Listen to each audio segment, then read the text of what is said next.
We've been staring at that door for hours hoping you'd come through it. Damn good to see you.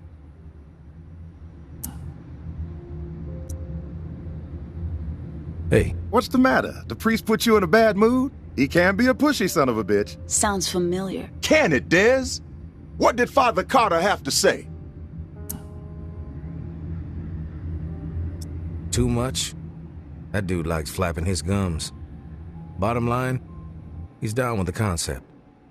He did have a few stipulations. He gave me a letter to give to you. That son of a bitch. All right, put it in the drawer.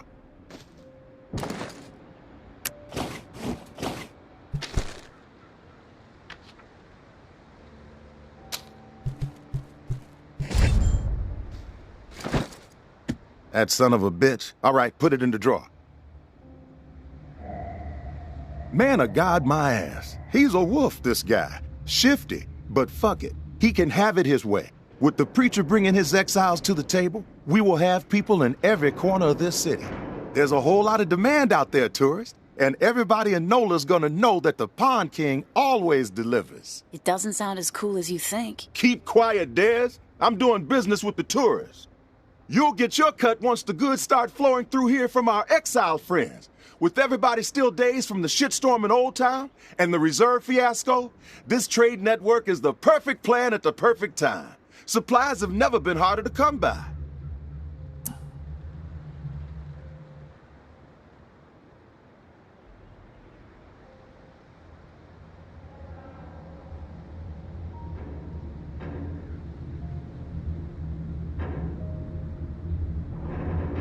Everybody's got Old Town on the brain. Yeah, well, it was a fucked up situation. Some lunatic has figured out how to keep the bells ringing for days. What's the point of that? Slaughtering a bunch of innocent people, then making it nearly impossible to ever set foot in that stretch of Nola ever again. Chaos like that ain't just bad for business, it's bad for living. Hope Mama gets a hold of that fucker, gives them what they deserve. I heard it was some tower guy who went rogue. Yeah, but you know what they say, Pumpkin. Truth travels slowly. The rumors have wings. You're like the only one alive who says stuff like that. Cut the shit, Dez. I mean it. Why the supply shortage? Gotta think the reserve had something to do with it. Everybody had it in their heads that there was this buried treasure out there. And they all broke their necks trying to find it. Then, poof, it evaporates into thin air. And all those folks who were depending on it gotta find another way to feed themselves. Now, some people might see that as a crisis. I see it as an opportunity. Another sign that we're all fucked. You need to shift your attitude, kid. Just make sure my cut is substantial, Sonny. Then we won't have a problem. I'll tell you what I tell all my associates. I haven't operated this fine establishment for 28 years, through a fucking apocalypse even, by breaking my promises. You've got my word, and my word is good as solid gold. It's true. He does say that to everybody. That's enough, Dez. One thing you gotta know about the exiles, they're like catfish, night feeders. So you'll need to venture out after dark to do business with them. Work that UV flashlight to find where they've set up shop. It's a whole different ballgame at night. But the exiles say it's the best time to scavenge. Less competition, lots more loot.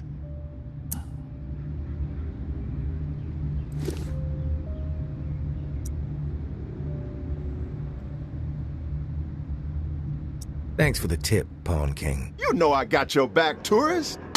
Listen, while you're here, I got a favor to ask you. It would help the trade network out a whole lot. Our old friend Henri, he had stuff hidden all over this town.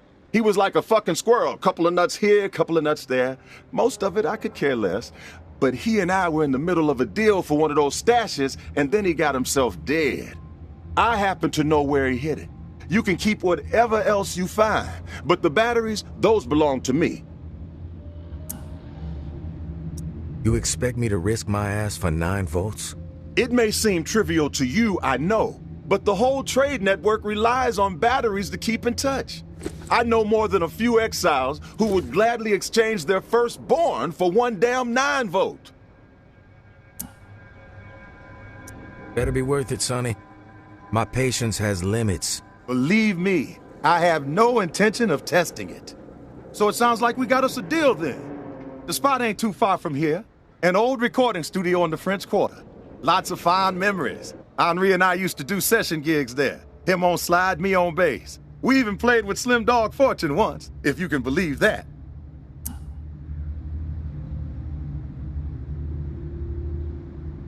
You knew Slim Dog? I most certainly did. Not like Henri. Those two played together for years. But I spent enough time with the legend to know how special his talent was.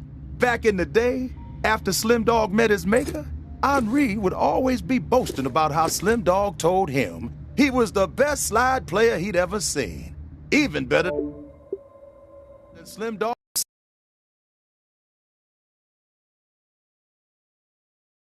And he could play, there is truth to that. But better than Slim Dog? Come on now. The cat who owned the recording studio was a lunatic, Martinique the Martian Driscoll. He was a bit on the paranoid side, thinking everyone was out to steal from him. Didn't trust us musician types as far as he could throw us out the front door. He was always switching the door code, sometimes every other day. Where do I find the code? The Martian was something of a ladies' man, had a dalliance with a different lady every week. So he set himself up with a private suite at the Hotel Eclair. Every time he changed the door code to the studio, he'd leave it there for whoever he had coming around. You find room 212, you find the code.